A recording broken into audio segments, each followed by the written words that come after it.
Monsieur le Président, chers collègues, dès le mois de mars 2022, les Verts nous avaient présenté une motion en ce sens qui nous préoccupait déjà. Malheureusement, cette nouvelle obligation légale se met progressivement en place et nous voici désormais confrontés à la concrétisation de cette démarche particulièrement technocratique, voire difficilement lisible. Notre région est certes confrontée au changement climatique, mais cela nécessite avant tout une approche écologique empreinte de bon sens.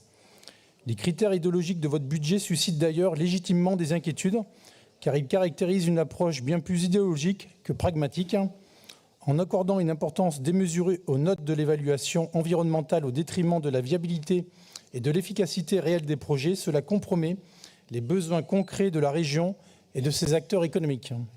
Pire encore, ce budget vert constituera à terme un empêcheur d'agir qui conduira nos régions à vouloir respecter à tout prix des normes environnementales toujours plus contraignantes plutôt que de réaliser des projets d'envergure.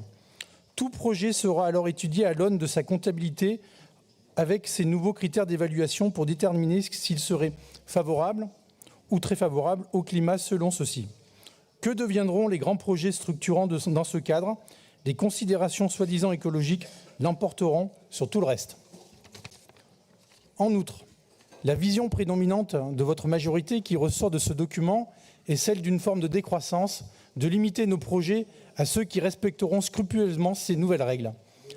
En adoptant une telle perspective, vous engagez la Nouvelle-Aquitaine dans une voie qui va entraver son développement économique et sonne comme une défaite face aux défis contemporains, ceci au lieu de trouver des solutions innovantes et constructives en termes de préservation de l'environnement. Votre approche se révélera être l'idiote utile de la mondialisation qui entraînera la disparition de notre agriculture au profit de produits provenant du bout du monde, dépourvus de normes sociales et environnementales, simplement protéinés, comme par exemple les produits à base d'insectes, grillons, criquets et les vers de farine issus de laboratoires. En réalité, cette démarche est surtout un moyen pour votre exécutif socialiste de justifier la politique d'écologie punitive contenue dans la feuille de route Néoterra.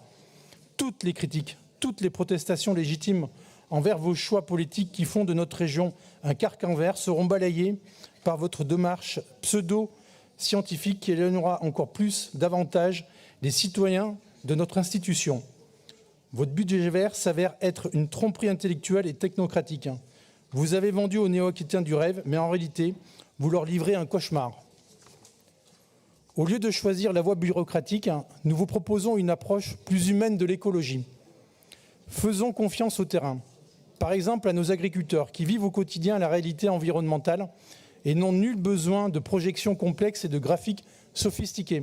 Ou bien à nos maires ruraux qui sont connectés directement avec les réalités locales pour pouvoir élaborer des politiques efficaces.